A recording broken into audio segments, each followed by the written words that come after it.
नमस्कार प्यारे साथियों, आप सभी लोगों को गुड इवनिंग। हो जाइए तैयार एक बार फिर से अपने इस मैथ के सफ़र को प्रारंभ करने के लिए और कुछ नया खास सीखने और पुरानी बातों को रिवीजन करने के लिए। कल जिस प्रकार से हमने नंबर सिस्टम के इंपॉर्टेंट क्वेश्चनों को लगाया हुआ था, आज उसी कड़ी को एक कदम और आगे बढ़ाते हुए बेहद खास क्वेश्चन आपके सामने आ रहे हैं। तो उठा लीजिए पेन और कॉपी और अपने सभी साथियों को एक बार जल्दी से बुला लीजिए। बता दीजिए कि हो चुका है प्रतिदिन की भांति आज फिर से 8 बजे का समय, और रोज़ 8 बजे जिस प्रकार से मैथ हमें सीखनी भी है और रिवीजन भी करनी है, उसी कड़ी में आज हम फिर से प्रारंभ करते हैं। तो उठाइए अपने पेन और कॉपी। क्या खास बात लिखी है? नसीब वो देगा जो आपके नसीब में होगा, लेकिन मेहनत वो देगी जो आपको चाहिए होगा। और आपको क्या चाहिए? अभी आपको सिर्फ और सिर्फ एक सरकारी नौकरी चाहिए। सरकारी नौकरी पे एक पद चाहिए, बस सिर्फ इतना ही तो हमें चाहिए, और उसी के लिए हम अपने आप को कंटिन्यू लगाए हुए हैं। तो आइए इसी कड़ी में मिलते हैं आज के अपने पहले क्वेश्चन से। क्या मज़ेदार और सरलतम क्वेश्चन से प्रारंभ। तो जल्द से जल्द सभी लोग इसके आंसर को कमेंट करके बताएं। हम कुछ पल आपका इंतजार करते हैं आंसर का, और उसके बाद देखते हैं कौन कैंडिडेट आज पहले नंबर पर आंसर देने वाला है। तो यहाँ पर देखते हैं, कह रहा है दो संख्याओं का योग 75 है और उनका अंतर 25 है। तो कह रहा हूँ उन दोनों संख्याओं का गुणनफल क्या होगा। एक बहुत ही प्यारी सी लाइन जो मैथ में आपको अच्छी तरीके से याद है। क्या एक लाइन आपको अच्छी तरीके से याद है कि यदि दो संख्याओं का योगफल और उन्हीं दोनों संख्याओं का अंतर दिया जाए, तो या तो वो आपसे छोटी संख्या पूछेगा या बड़ी। मतलब कह रहा है दो संख्याओं का योगफल है और अंतर, कह रहा है योगफल है 75 और अंतर है 25। तो सबसे पहला काम है वो संख्याएं निकालो। संख्याएं कैसे निकालेंगे? आप कुछ ना करो, जब दो संख्याओं का योगफल और उन्हीं संख्याओं का अंतर दिया जाए, दोनों का आधा कर दो, इसका आधा करो, 2 तिया 6, 1 और 2 सत्ते 14, 37.5, और इसका आधा कर दो, इसका आधा करेंगे कितना हो जाएगा? 12.5। अगर पूछे बड़ी वाली संख्या, दोनों को जोड़ दो, 37, 38 और 12 कितने हो जाएंगे? 50। और छोटी संख्या पूछे तो घटा दो, तो इससे ये घटाएंगे कितना बचेगा? आप बोलोगे 25। कितना बोलेगे? 25। तो भाई साहब आ जाओ। तो भाई साहब इनका ये छोटी है ये बड़ी है, और उसने पूछा इन दोनों का योगफल, सॉरी गुणनफल, तो गुणनफल के लिए गुणा कर दो, 25 पंचे 125। सही है। तो अपना राइट आंसर जो पहले क्वेश्चन का आने वाला है वो आने वाला है 1250। Very good. आप सभी लोगों के जिस प्रकार से राइट आंसर आए हुए हैं, इसी प्रकार से आज सभी क्वेश्चनों के आंसर देने हैं। मजेदार क्वेश्चन है, आपके सभी क्वेश्चन पढ़े हुए हैं, और आप कुछ अगर नहीं पढ़े हैं तो आज उन क्वेश्चनों को पढ़ने भी वाले हैं। ये क्वेश्चन बहुत अच्छा सा क्वेश्चन जो आपके पेपर में अधिकांशर पूछा जाता है।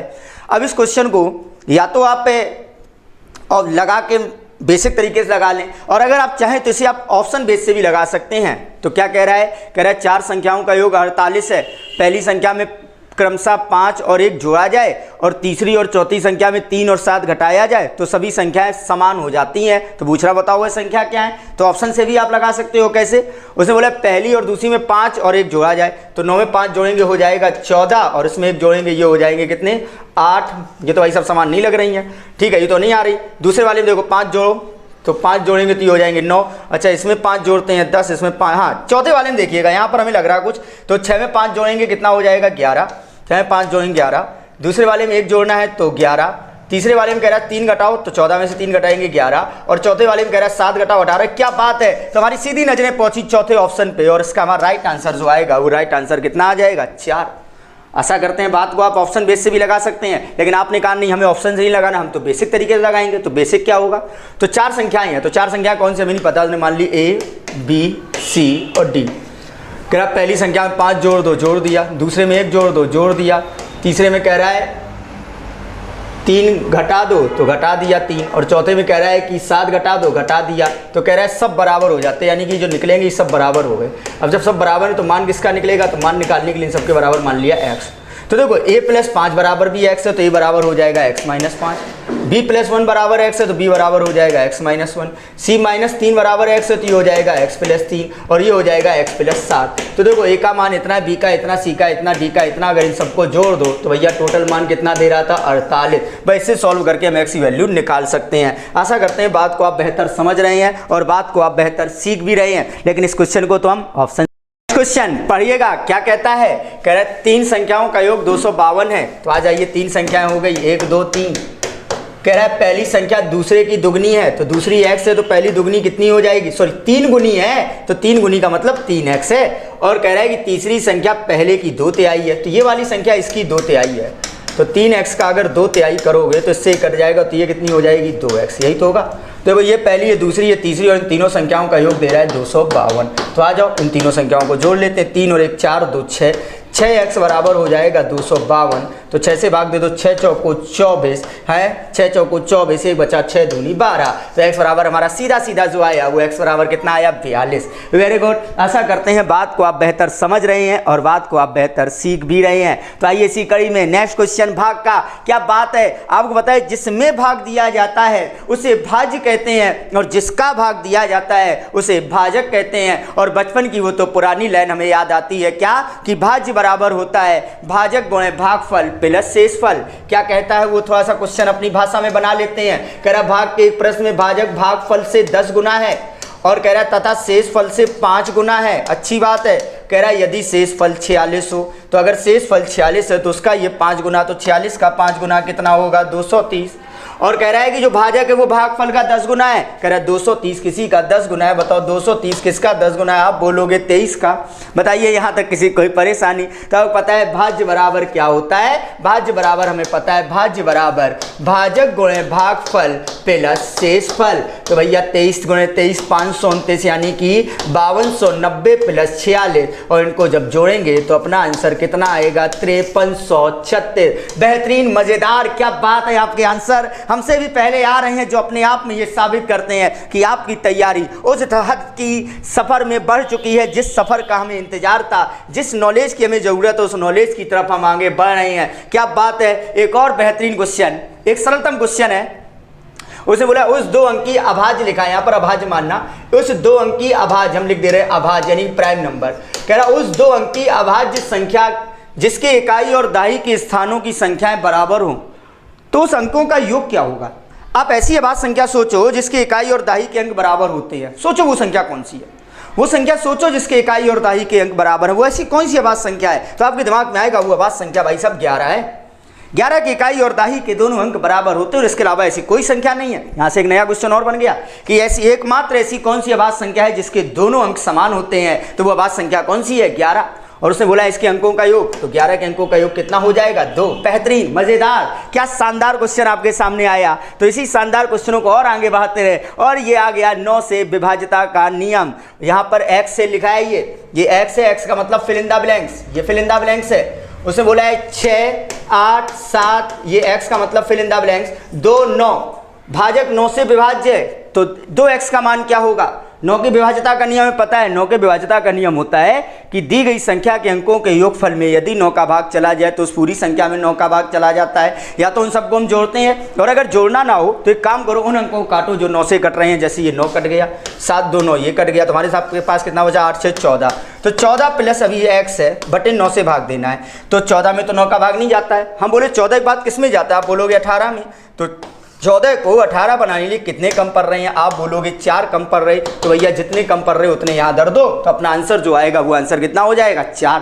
Very good. इसी प्रकार से आप सभी लोग आंसर्स देते रहिए और अपनी इस क्लास को अपने साथियों तक भी पहुँचाते रहिए। जो साथियों को लगता है कि नहीं हमें सीखने की ज़रूरत नहीं है, उन्हें बताते रहिए कि भाई साहब लगातार चलने की ज़रूरत है। क्या सरलतम क्वेश्चन लिखा है, यदि कोई संख्या 31 से उतनी बड़ी है जितनी 75 से छोटी है। पूछा वह संख्या क्या है? कह रहा है वह संख्या 31 से उतनी बड़ी है जितनी 75 से छोटी है। पूछ रहा बताओ वह संख्या क्या है। तो भैया देखो जितनी बड़ी उतनी छोटी, मतलब जो भी वो संख्या होगी बिल्कुल मिडिल में होगी और बिल्कुल मिडिल वाली संख्या निकालना है यानी कि इसका औसत निकालना। तो औसत क्या होता है? दोनों को जोड़ के सिर्फ 2 का भाग दे दो। 5 और 1 6, 7 3 10 और इसमें 2 का भाग दे दे तो अपना आंसर कितना आ जाएगा 53। Very good. वह संख्या हमारी है 53 जो 31 से उतनी ही बड़ी है जितनी 75 से छोटी है। क्या बात है। ऐसे ही चीज़ों को लगाई रखिएगा। और क्या बात, उसी कड़ी में भिन्न का एक बेहतरीन सा क्वेश्चन। अब पता है जो x बटे y के रूप में लिखा होता है उसे भिन्न कहते हैं और टोटल 6 प्रकार की भिन्न होती हैं। उचित भिन्न, अनुचित भिन्न, मिश्र भिन्न, दशमलव भिन्न, आवृत्ति भिन्न और वितत भिन्न। क्वेश्चन क्या कह रहा? एक भिन्न का हर उसके अंश से 3 अधिक है। कह रहा जो हर है वो अंश से 3 अधिक है। जैसे अंश हमारा x है तो हर 3 अधिक कितना हो जाएगा x प्लस 3। कह रहा अंश में 7 की वृद्धि कर दी जाए, लो हमने 7 बढ़ा दिए।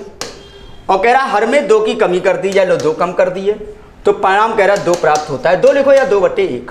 तो देखो इसको हम लिख सकते हैं x प्लस 7 बटे ये हो जाएगा x प्लस 1 बराबर 2 बटे 1। कैंची वहाँ कर दो तो हो जाएंगे x प्लस 7 बराबर 2x प्लस 2। तो x एक तो 2x में से एक x जाएगा x बराबर 7 में से 2 जाएगा 5, यानी कि x बराबर हमारा आ गया 5। उसे पूछा है उस भिन्न के अंश तथा हर का योग कितना है। ऐसे ओरिजिनल भिन्न हमने मानी क्या थी, ये मानी थी। तो x बराबर हमारा 5 आया, 5 बटे 5 3 कितना होता है 8। उसे बोला इस भिन्न के अंश और हर का योग क्या होगा। तो आप बताओ 5 और 8 कितने होते हैं 13। क्या शानदार मजेदार आप जिस प्रकार से आंसर्स दे रहे हैं इसी प्रकार से आप आंसर देते रहिए। नंबर सिस्टम के उन सभी क्वेश्चनों को हम बेहतर तरीके से सीख भी रहे हैं और रिवीजन भी कर रहे हैं जो सीखने और रिवीजन करने आवश्यक हैं। और उसी कड़ी में आपके सामने आज का क्वेश्चन नंबर 9 आता है। क्या शानदार क्वेश्चन कह रहा 20 ओवर के एक मैच में उसे जीतने के लिए जरूरी रनों का दर कह रहा 7.2 था। यदि 15 ओवर के अंत में रनों का दर 6 रह जाता है तो शेष ओवरों में जीतने के लिए रनों की दर क्या जरूरी थी। तो देखिएगा उसने बोला है 20 ओवर के मैच में प्रति ओवर जो रन चाहिए थे वो 7.2 चाहिए थे। प्रति ओवर रन 7.2 चाहिए तो 20 ओवर में चाहिए थे 2 दूनी 4 और 144 रन चाहिए थे। और 144 रन में कह रहा है 15 ओवर निकल गए और हमारा रन था 6 का औसत। तो ये 6 था 15 ओवर में, तो 15 छिक्का कितने रन बन पाए 90 रन बन पाए। 144 बनाने हैं 90 बना पाए। अभी कितने बाकी हैं आप बोलोगे 54 रन। अभी आपको 54 रन बनाने हैं लेकिन आपके पास ओवर कितने बचे 20 ओवर थे, 15 ओवर निकल गए, कितने ओवर बचे हैं 5 ओवर में आपको 54 चाहिए। उसने बोला प्रति ओवर, तो इसी में 5 का भाग देंगे तो प्रति ओवर जो आपको अब रन चाहिए वो कितने चाहिए 10.8। क्या बात है, क्या शानदार आज आप सीख रहे हैं चीज़ों को। ऐसे ही सीखते रहिए और इसी सीखने के सफ़र में आज आप सभी लोगों का बहुत बहुत धन्यवाद। ऐसे ही प्रतिदिन ठीक 8 बजे अपनी क्लास को अवश्य ज्वाइन करते रहें और सुबह ठीक 8 बजे जीएस की क्लास को देखना बिल्कुल ना भूलिएगा। चलिए आज सभी लोगों का बहुत बहुत धन्यवाद। आप सभी लोगों को गुड नाइट।